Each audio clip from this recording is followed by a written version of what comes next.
రైతు భరోసా కేంద్రం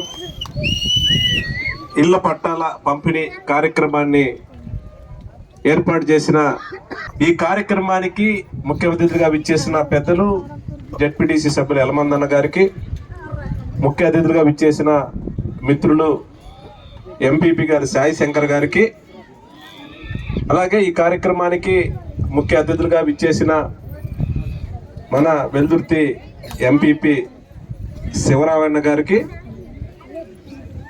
party senior నాయకులు పెద్దలు బుల్లబ్బాయి గారికి, అలాగే ఈ కార్యక్రమానికి అధ్యక్షత వహిస్తున్న సాయన్నకి, వివిధ గ్రామాల నుంచి వచ్చిన సర్పంచులకు, పెద్దలు చిన్నంకటయ్యన్నకి, ఇక్కడున్న అక్క చెల్లెళ్ళకి, అన్నదమ్ములు అందరికీ కూడా నేను హృదయపూర్వకంగా కూడా ధన్యవాదాలు తెలియజేస్తా ఉన్నాను.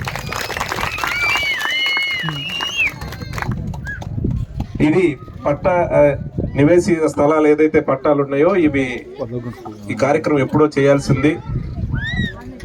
సచివాలయం రెండు ఒకేసారి ప్రోగ్రాం చేయాలనే ఆలోచనతో ఇప్పుడు దాకా కూడా ఆలస్యమైంది. దయచేసి ఆలస్యమైనందుకు ఏమనుకోవద్దని కూడా సందర్భంగా కోరుతా ఉన్నాను. ఈరోజు ప్రత్యేకంగా 420 మందికి ఈరోజు ఇళ్ల పట్టాలు రెడీ అయినాయి. వాళ్ళకి 420 మందికి ఇళ్ల పట్టాలు ఇస్తా ఉన్నాం. ఇవే కాకుండా ఇంకా ఎవరైనా సరే అంటే మీ గ్రామంలో గడప గడప కార్యక్రమం చేయలేదు అంటే కొన్ని మిగిలిపోయిన దాంట్లో మీ కూడా ఉన్నాయి. ఆ కార్యక్రమం చేసినట్టయితే ఇంకా ఎవరైనా మిగిలిపోయిన వాళ్ళు ఉంటే వాళ్ళకు కూడా ఇళ్ల పట్టాలు ఇచ్చే కార్యక్రమం ఖచ్చితంగా చేస్తాం. ఎందుకంటే ఇదేం లాస్ట్ డేట్ కాదు, మన దగ్గర ల్యాండ్ ఉంది. ఖచ్చితంగా అప్లికేషన్స్ అవి కొన్ని ఇవ్వండి. మిగిలిపోయిన వాళ్ళు ఏమంటే వాళ్ళకు కూడా ఇవే కాకుండా ఇంకా కూడా ఇస్తాం. అవి కూడా డెవలప్ చేసి బ్రహ్మాండంగా చేసే కార్యక్రమం చేయబోతా ఉన్నాం.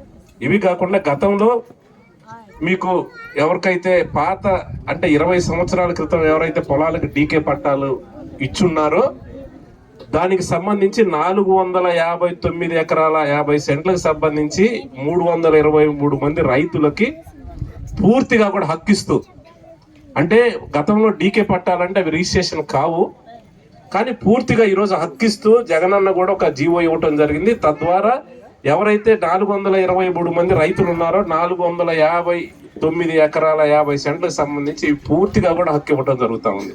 ఇవి పూర్తిగా కూడా మనం రిజిస్టర్ ల్యాండ్ ఎలాగనో ఇవి కూడా రిజిస్టర్ అవుతాయి. ఇవి ఏ రకంగానైనా మీరు ఉపయోగించుకోవచ్చు. దయచేసి ఇవన్నీ కూడా మీ అందరి కోసం, పేద వర్గాల కోసం జగనన్న ప్రవేశపెట్టిన సంక్షేమ కార్యక్రమాల్లో భాగం ఇది. ఎందుకంటే ఇక్కడ ఉన్న చాలా మంది పెద్దవాళ్ళు ఉన్నారు, మీ అందరికి కూడా గత ప్రభుత్వంగా సహాయం చేస్తున్నారు. ఒకసారి మీరు అందరూ గమనించాలని కోరుతా ఉన్నారు. ఎందుకంటే మీ అందరికీ తెలుసు 2014 నుంచి 2019 5 సంవత్సరాలు ఈ రాష్ట్రానికి ముఖ్యమంత్రిగా చేసిన చంద్రబాబు నాయుడు ఈ రాష్ట్రంలో పేద వర్గాలని దృష్టిలో పెట్టుకొని అనేక రకాలు కూడా హామీ ఇవ్వటం జరిగింది. 1 కాదు 2 కాదు, దరిదాపుగా 600 హామీలు ఇచ్చారు. అంటే ఈ రాష్ట్రంలో ఏ వర్గాన్ని ఎవరిని కూడా వదిలిపెట్టలే. ఎవరి అవసరాలను దృష్టిలో పెట్టుకుని అందరినీ కూడా మేనిఫెస్టో ఇచ్చి, కొంతమందికి అయితే నేను ఇంటికి ఒక ఉద్యోగం ఇస్తాను, ఉద్యోగం ఇవ్వలేకపోతే 2000 రూపాయలు నిరుద్యోగ భృతి కింద డబ్బులు ఇస్తానని చెప్పడం జరిగింది. ఇంకా ముందుకు వెళ్ళి రైతులకు పూర్తిగా రుణమాఫీ చేస్తామని చెప్పడం జరిగింది. డ్వాక్రా చెల్లెలకు కూడా పూర్తిగా మేము రుణమాఫీ చేస్తామని చెప్పడం జరిగింది. మీ బంగారం బ్యాంకులో ఉంటే ఇడిపిస్తానని ఈ రకంగా అన్ని హామీలు ఇచ్చి ఒక్కటి కూడా అమలు చేసిన పరిస్థితి లేదు. కానీ జగనన్న ముఖ్యమంత్రి అయిన మొదటి రోజే ఏవైతే హామీలు ఇచ్చారో అన్ని హామీలు కూడా ఈరోజు 99% ప్రతి హామీ కూడా ఈరోజు అమలు చేసినారని కూడా ఖచ్చితంగా కూడా చెప్పగలం. ఎందుకంటే ఎక్కడ వర్గాలు చూడల, కులాలు చూడల, మతాలు చూడల, పార్టీకి ఓటేశారని కూడా చూడల. పేదవాళ్ళు అయి ఉంటే చాలు మనం ఇవ్వాలి. అర్హత ఉంటే పెన్షన్ ఇచ్చాం, అర్హత ఉంటే రైతు భరోసా ఇచ్చాం, అర్హత ఉంటే చేయూత ఇచ్చాం, అర్హత ఉంటే అమ్మఒడి ఇచ్చాం, అర్హత ఉంటే వాహన మిత్ర ఇచ్చాం, అర్హత ఉండి డ్వాక్రా అక్క చెల్లెలు ఎవరైతే ఉంటో పూర్తిగా రుణమాఫీ చేశాం, అర్హత ఉంటే వికలాంగ పెన్షన్ ఇచ్చాం, అర్హత ఉంటే ఈబీసీ నేస్త్రం కింద 15,000 రూపాయలు 40 సంవత్సరాలు ఉన్నోళ్ళకి ఈబీసీ నేస్త్రం 15,000 ఇచ్చాం, అర్హత ఉంటే కాపు నేస్త్రం ఇస్తాం. ఇవన్నీ కూడా సంక్షేమ కార్యక్రమాలు అన్నీ కూడా ప్రతి పేద కుటుంబానికి ఎక్కడ కూడా ఒక్క ఇల్లు కానీ ఒక్క పేద వాళ్ళని కూడా మిస్ కాకుండా వీళ్ళు మా పార్టీకి ఓటేశారు వీళ్ళకే ఇవ్వాలి, లేకపోతే వీళ్ళు మనతో రాలేదు వాళ్ళకి ఇవ్వకూడదని ఎక్కడా లేదు. అందరికీ కూడా మొత్తం కూడా ఇప్పటి వరకు కూడా కోట్ల రూపాయలు ఈరోజు చేయని విధంగా. ఎందుకంటే ఈ దేశంలోని ఏ ముఖ్యమంత్రి కూడా పేదవాళ్ళ కోసం ఇన్ని డబ్బులు, మీరందరూ కూడా ఒకటి ఆలోచన చేయమని కోరుతా ఉన్నాను. ఎందుకంటే ఏ ముఖ్యమంత్రి కూడా చేసిన పరిస్థితి లేదు. ఈరోజు ఇన్ని సంక్షేమ కార్యక్రమాలు డైరెక్ట్ గా కూడా జగనన్న అక్కడ బటన్ నొక్కితే ఇక్కడ మీ అకౌంట్ లో డబ్బులు వచ్చే కార్యక్రమం. గతంలో లాగా జన్మభూమి కమిటీలో నాయకులకు ఇష్టమైన వాళ్ళకి ఏదో ఇవ్వటమో, లేకపోతే ఇష్టం కాని వాళ్ళకి అరకొర ఇచ్చే సంక్షేమ కార్యక్రమాలు కూడా వాళ్ళకి ఇష్టం వచ్చేసి ఎవరైనా డబ్బులు ఇస్తే ఇచ్చే కార్యక్రమం. కానీ ఈ రోజు అట్లా కాదు. ప్రతి 3 నెలలకు ఒకసారి పెన్షన్ మిస్ అయినా, చేయూత మిస్ అయినా, రైతు భరోసా మిస్ అయినా కూడా మళ్ళీ అప్ టు డేట్ చేసేసి వాళ్ళకి ఇవ్వాలని ఆలోచన. అనంటే ఏ మూల, ఏ గ్రామంలో ఏ పేద కుటుంబం అర్హత ఉంటే మిస్ కాకుండా చూడాలనే జగనన్న ఆలోచన. ఈరోజు ఎందుకనంటే గడిచిన 5 సంవత్సరాలు అవుతా ఉంది. 5 సంవత్సరాల కాలంలో సంక్షేమ కార్యక్రమాల రూపంలో ఈరోజు 2,50,000 కోట్ల రూపాయలు ఈ రాష్ట్రంలో పేదవారికి ప్రతి ఇంటికి కూడా డబ్బులు పంపించిన పరిస్థితి. ఈ రకంగా ఎవరు కూడా ఒక అమ్మఒడి ద్వారా ఆ కుటుంబం ఆదుకోవాలి, లేకపోతే ఒక చేయూత ద్వారా పెన్షన్ రాని వాళ్ళకి 18,750 ఇచ్చేసి ఆ కుటుంబాన్ని ఆదుకోవాలి, లేకపోతే డోక్రా అక్కచెల్లెలకు గతంలో చంద్రబాబు నాయుడు ఏ రకంగా మోసపోయి వాళ్ళ యొక్క అకౌంట్లు బ్యాంకులో ఎంటీ అయిపోయినాయి, వాళ్ళకి అన్ని కూడా గ్రూపులన్నీ కూడా మనం పునరుద్ధరించాలి, వాళ్ళకి సహాయం చేయాలని పూర్తిగా డబ్బులు ఇచ్చిన పరిస్థితి. అంటే ఇక్కడ ఎక్కడా కూడా ఇచ్చిన మాట తప్పకుండా, ఇచ్చిన మాట ప్రకారం 5 సంవత్సరాలు కూడా ప్రతి రూపాయి కూడా పేదవాళ్ళకి ఇచ్చే బాధ్యతను మన ముఖ్యమంత్రి గారు జగన్మోహన్ రెడ్డి గారు తీసుకున్నారని గుర్తు చేస్తా ఉన్నాం. ఎందుకంటే కరోనా వచ్చిందని, లేకపోతే ఇంకొకటి కరువు వచ్చిందని తప్పించుకునే పరిస్థితి కాదు. 1వ తారీఖు పెన్షన్ అంటే 1వ తారీఖు మీరు ఎక్కడికి పోకుండా వాలంటీర్ వ్యవస్థను పెట్టి వాలంటీర్ మీ ఇంటికి వచ్చి ఇచ్చే కార్యక్రమాన్ని జగనన్న ఏర్పాటు చేశారు.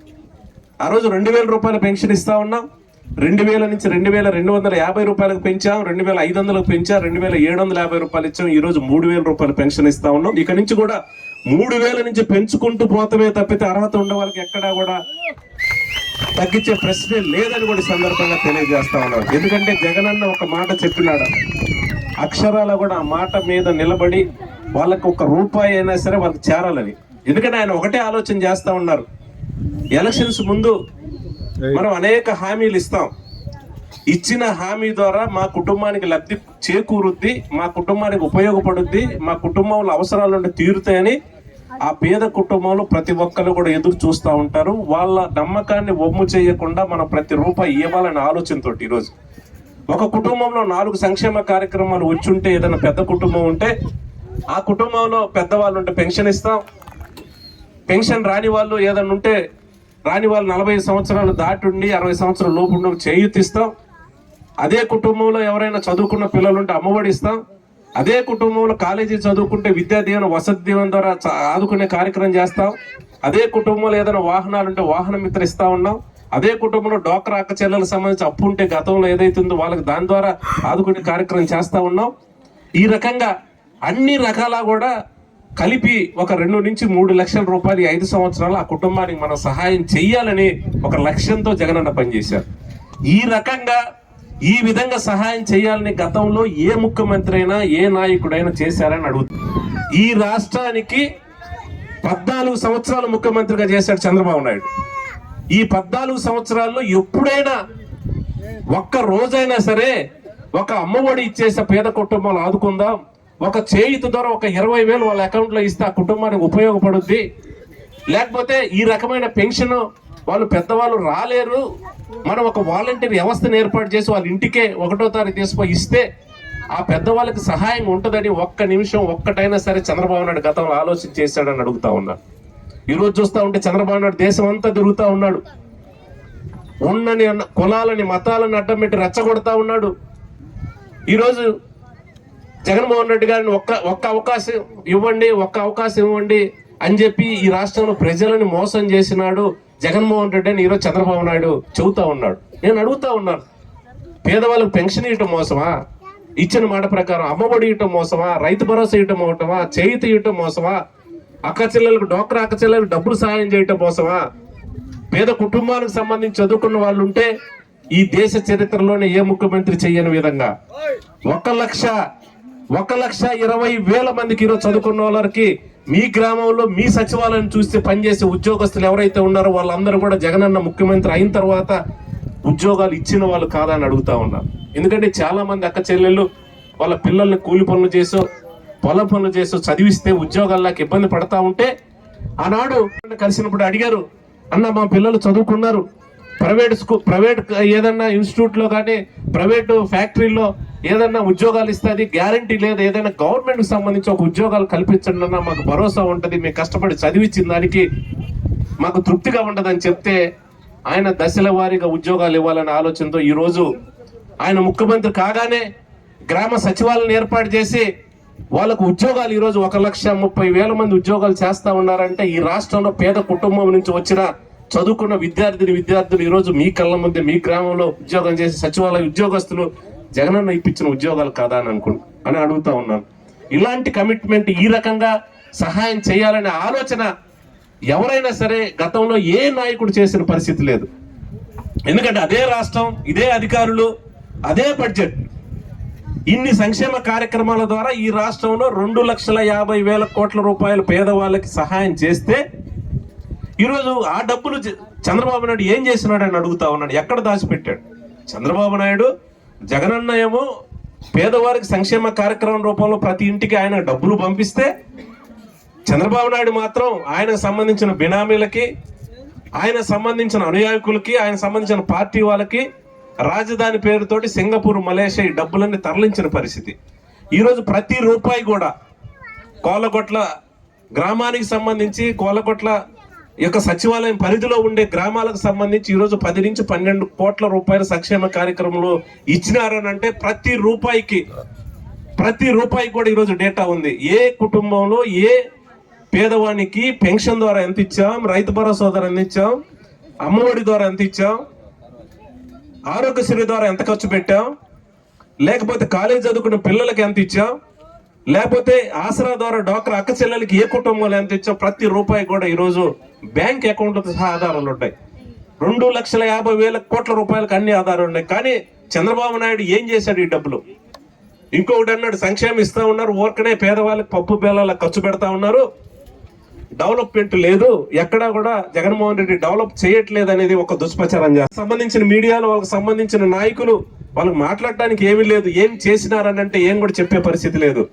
కానీ అభివృద్ధి లేదు, సంక్షేమం ఏదో పప్పు బెల్లాల డబ్బులు ఇచ్చారు, ఈ రకంగా పేదవాళ్ళకి డబ్బులు సహాయం చేసి ఇది ఒక శ్రీలంక అవుతుందని ఒక దుష్ప్రచారం మొన్నటిదాకా చేశారు. మళ్ళీ అభివృద్ధి లేదని అంటున్నారు. ఎంత దూరమే అవసరం లేదు.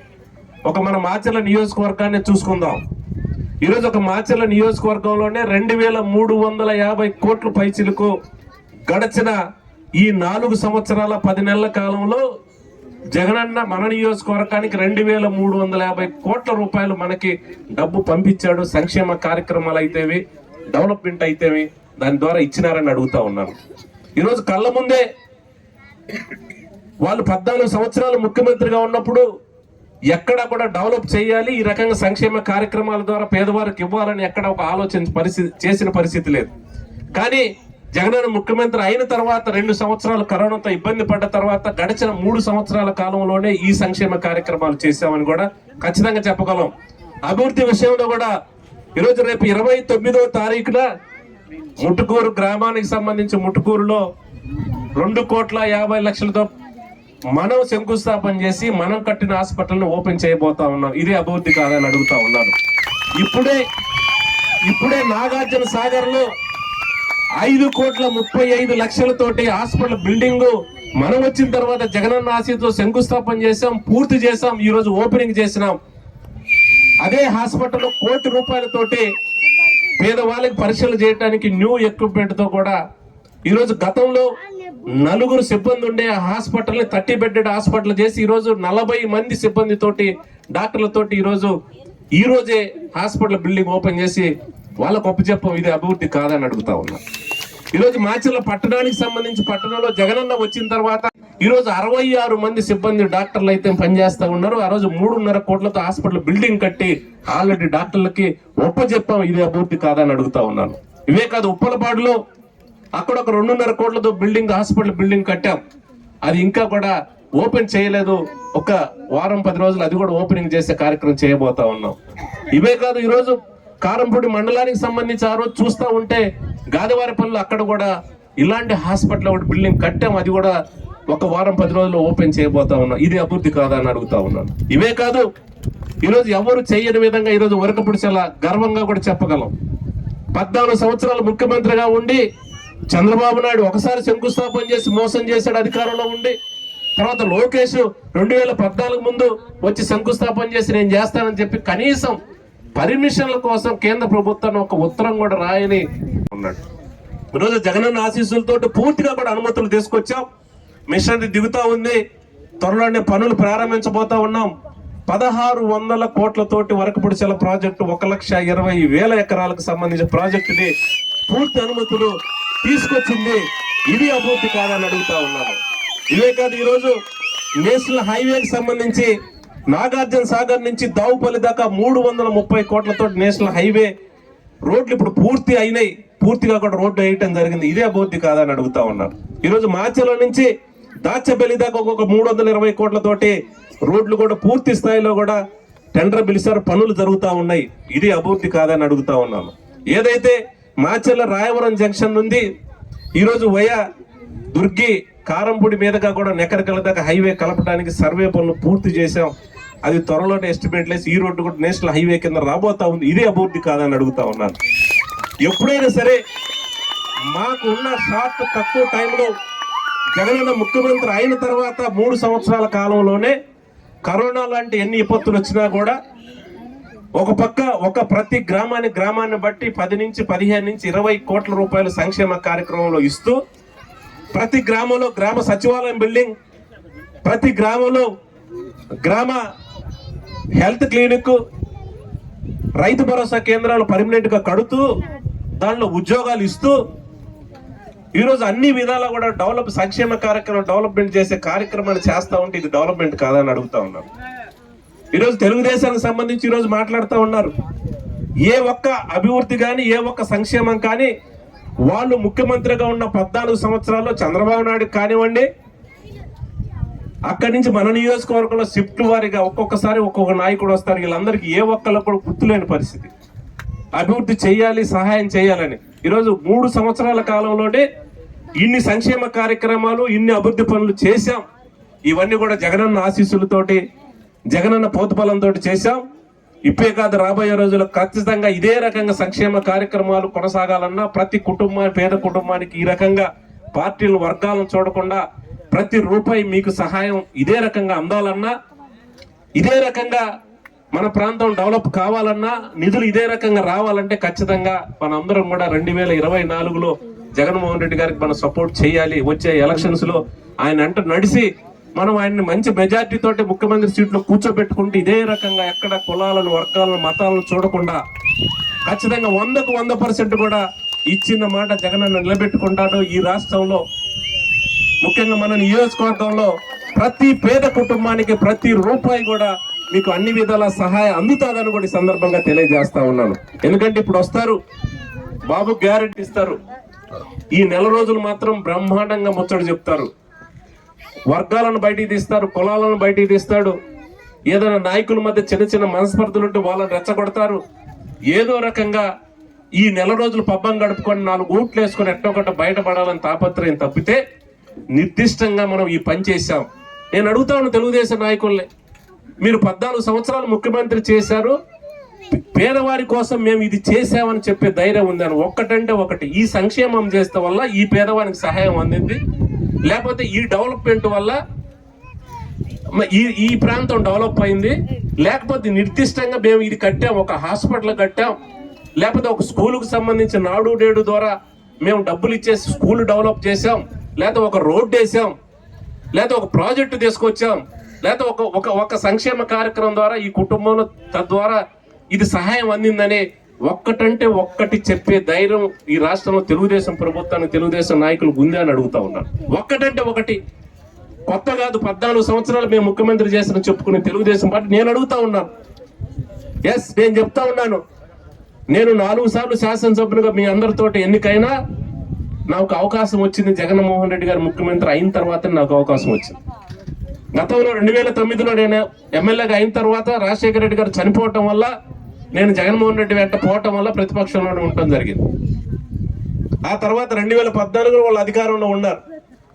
కానీ 2019లో జగనన్న నాయకత్వంలో అధికారంలోకి వచ్చిన తర్వాత 2 సంవత్సరాల కరోనాతో ఇబ్బంది పడ్డా గడిచిన 3 సంవత్సరాల కాలంలోనే నియోజకవర్గానికి సంబంధించి ఇన్ని నిధులు తీసుకొచ్చి ఇన్ని సంక్షేమ కార్యక్రమాలు ఎక్కడా కూడా స్పెషల్ డ్రైవ్ పెట్టి జగనన్న సురక్ష కార్యక్రమాన్ని పెట్టి ఏదైనా టెక్నికల్ ప్రాబ్లం వల్ల ఏ రేషన్ కార్డులో తప్పులున్నా ఏదైనా పొరపాటున కరెంటు బిల్లు ఎక్కువ వచ్చి కరెంటు బిల్లు వల్ల కూడా పెన్షన్ రాలేకపోయినా అమ్మఒడి రాకపోయినా చేయూత రాకపోయినా ఇలాంటి ఏదైనా సరిచేసి ఇవ్వాలని 3 నెలలకు ఒకసారి స్పెషల్ డ్రైవ్ తోటి జగన్మోహన్ రెడ్డి గారు. ఎందుకంటే ఒక్కటే ఏ పేద కుటుంబానికి ఎవరు కూడా మనం ఇచ్చే ₹1 కూడా అర్హత ఉంటే వాళ్ళకి చిన్న చిన్న టెక్నికల్ ప్రాబ్లం వల్ల నష్టపోకూడదు అనే ఆలోచనతో ప్రతి రూపాయి కూడా డైరెక్ట్ గా కూడా మధ్యవర్తులు ఎవరు లేకుండా మధ్యలో ఎవరో ఉండి మాకేదో కమిషన్ ఇస్తే తప్పితే మేము ఇచ్చామనేది లేకుండా డైరెక్ట్ గా జగన్ అన్నాడు బటన్ నొక్కితే మీ అకౌంట్ లో మీ సెల్లో ఎంత డబ్బులు వచ్చినాయి ఏ తారీఖున వచ్చినాయి చూసుకునే విధంగా. ఎందుకంటే ఆ రూపాయి వస్తే మీ కుటుంబంలో మీ పిల్లలకో కుటుంబ ఖర్చులకో కుటుంబ అవసరాల కోసమో మీకు ఉపయోగపడతాయని ఒక ఆలోచన. ఎందుకంటే ఈరోజు ₹1 ఒక ₹1000 ఏదైనా హాస్పిటల్ ఖర్చులకో లేకపోతే ఏదైనా పండుగల సందర్భంలోనో పిల్లల కోసమో బట్టల కోసం ₹1000 అడిగితే ఎవరు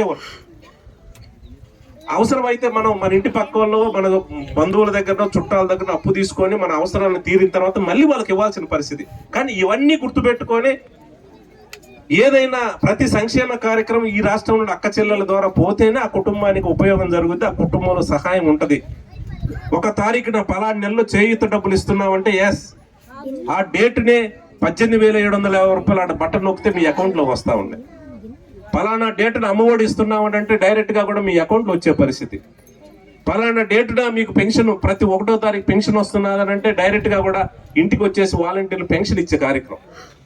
అర్హత ఉండి రాకుండా టెక్నికల్ ప్రాబ్లం ఏదైనా ఉంటే మళ్ళీ 3 నెలలకు ఒకసారి 4 నెలలకు ఒకసారి మీరు అప్లై చేసుకునే సచివాలయంలో మళ్ళీ రెక్టిఫై చేసి వాళ్ళకి కొత్త పెన్షన్ ఇచ్చే కార్యక్రమం.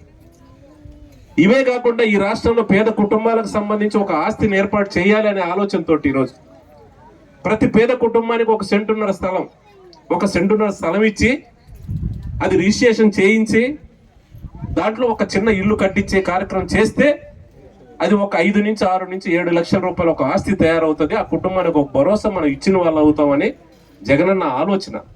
అంటే ఇలాంటి దూరం ఆలోచన ఎప్పుడైనా ఏ నాయకుడైనా చేశారని అడుగుతా ఉన్నాను. ఈరోజు ఎన్ని 100 కప్పులు చెప్తారు. ఈరోజు ఆడేమో జగన్మోహన్ రెడ్డి ఇక్కడేమో నన్ను ఏదో టార్గెట్ చేసేసి వాళ్ళకి సంబంధించిన సోషల్ మీడియాలో వాళ్ళకి సంబంధించిన పేపర్లో ఉన్నాయి లేని ఈనాడు ఆంధ్రజ్యోతిలో నేనేదో చేస్తా ఉన్నాను, నేనేదో ఇక్కడే చేస్తా ఉన్నా, నేనేదో బెదిరిస్తున్నాను, ఇంకోటి చేస్తా ఉన్నాను అని చెప్పి ఉన్నాయి లేని రాసి ఏదో రకంగా కూడా మనల్ని తక్కువ చేయడానికి ప్లాన్ చేస్తా ఉన్నారు.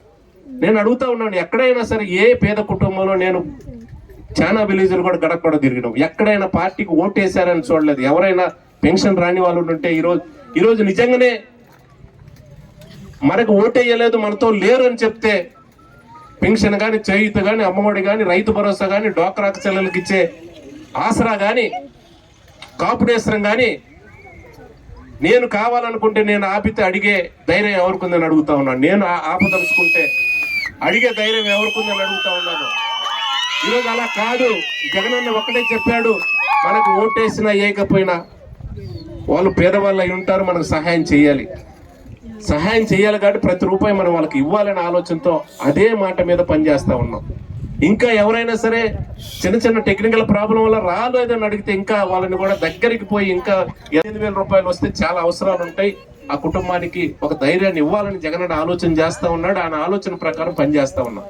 ఇలాంటి సంక్షేమ కార్యక్రమం ఇదే రకంగా రావాలన్నా, మన ప్రాంతం ఇదే రకంగా డెవలప్ కావాలన్నా ఖచ్చితంగా పార్టీల వర్గాలకు అతీతంగా జగనన్నకు సపోర్ట్ చేయాలి. రాబోయే రేపు ఏప్రిల్లో జరగబోయే ఎలక్షన్లో మీరందరూ మూకుమ్మడిగా కూడా జగనన్నకి సపోర్ట్ చేయాలి. చిన్న మనస్పర్ధలు నాయకుల మధ్య ఉన్నట్టు దయచేసి పట్టించుకోవద్దు. కులాలను మతాలను ఎవరు రెచ్చగొట్టినా దయచేసి ఆయన పక్కన పెట్టండి. ఎందుకంటే తాత్కాలికంగా మనకున్న కోపాన్ని మనకున్న ఎమోషన్ క్యాష్ చేసుకొని మనల్ని పక్కదారి పట్టియడానికి కొంతమంది తెలుగుదేశం నాయకులు ప్రయత్నం చేస్తా ఉన్నారు. ఎందుకంటే ఆ ఎమోషన్ పోయిన తర్వాత పొరపాటు జరిగితే ఈ చెప్పే నాయకుడు రెచ్చగొట్టే నాయకులు ఎవరు కూడా మన అవసరాల కోసం ₹1 కూడా సహాయం చేసే పరిస్థితి ఉండదు. చంద్రబాబు నాయుడుకి ఇదే లాస్ట్ ఎలక్షన్. ఎందుకు చెప్తున్నానంటే ఇప్పుడు అతనికి 75 సంవత్సరాలు, ఈసారి ఆయనకి 80 సంవత్సరాలు అవుతుంది. 80 సంవత్సరాలు ముసలాయన ఏం చేస్తాడు? ఆయన వచ్చేసి ఏమైనా చేస్తాడు? ఆయన తిరగలేడు, చేయలేడు. రేపు నా టైం అయిపోయింది, నాకు ఏదో రకంగా మాయమాటలు చెప్పి నేను మళ్ళీ అధికారంలోకి వచ్చాను, నాకు చాలు, ఇంకా నాకు నేను చేయాల్సిన అవసరం లేదని చెప్పే కార్యక్రమం చేస్తాడు. దయచేసి అలాంటి పొరపాటు జరగకుండా 100% ఇప్పుడు ఏ రకంగా మన పిల్లలకి మన కుటుంబంలో సహాయం అందుతుందో ఇదే రకంగా ప్రతి రూపాయి మీకు చెందాలనంటే జగనన్న ఒక మాట చెప్తే ఆ మాట మీద కూడా ఎన్ని ఇబ్బందులైనా కూడా, ఏ రకంగా ఎంతమంది తిట్టినా, ఎంతమంది కవ్విచ్చినా, ఎన్ని రకాల ఇబ్బంది పెట్టినా, వాళ్ళకి సంబంధించిన పేపర్లో, మీడియాలో ఏ రకంగా కూడా వాళ్ళ కుటుంబ విషయాలు తీసుకొచ్చి ఏదో రకంగా అడ్డం పెట్టి ఆయన్ని తక్కువ చేసి చేయాలని చూస్తున్నా ఒకటే ఆలోచనతో ఈ రాష్ట్రంలో పేద కుటుంబాలు నమ్మారు. వాళ్ళ నమ్మకాన్ని ఒమ్ము చేయకుండా నేను వాళ్ళ కోసం పనిచేయాలని ఆలోచన ప్రకారం ప్రతిరోజు కూడా పనిచేస్తూ ఉన్నాడు. దయచేసి ఇలాంటి కార్యక్రమాలు చేసే నాయకుడికి మనకు సంపూర్ణ మద్దతు ఇవ్వాల్సిన అవసరం ఉందని కూడా సందర్భం గుర్తు చేస్తా ఉన్నాను. ఖచ్చితంగా రాబోయే ఎలక్షన్లో మీ అందరి మద్దతుతోటి, మీరు కాదు, ఒక్కసారి మీ కుటుంబంలో మీ సభ్యులంతా కూర్చొని ఆలోచన చేయండి. గడిచిన 5 సంవత్సరాల కాలంలో జగన్మోహన్ రెడ్డి గారు మీ కుటుంబంలో సంక్షేమ కార్యక్రమం రూపంలో ఎంత సహాయం అందింది? గత ప్రభుత్వాలు అనేక హామీలు ఇచ్చి ఏమైనా చేశారా? వాళ్ళు ఏం చేశారు? జగనన్న వచ్చిన తర్వాత ఏం చేశారు? ఒక్కసారి మీ కుటుంబ సభ్యులు మీరు కూర్చొని ఒక్కసారి ఆలోచన చేసి మంచి మనసుతోటి జగనన్నకు సంపూర్ణ మద్దతు ఇవ్వాలని కోరుకుంటూ ఇక్కడికి వచ్చిన మీ అందరికీ కూడా హృదయపూర్వకంగా ధన్యవాదాలు తెలియజేస్తా ఉన్నాను. ఎందుకంటే ఇంకా నా దృష్టికి వచ్చింది, దయచేసి ఇళ్ల పట్టాలు రాని వాళ్ళు ఎవరైనా ఉంటే ఇది లాస్ట్ డేట్ ఏం కాదు, దానికేం మీరే ఇది కావాల్సిన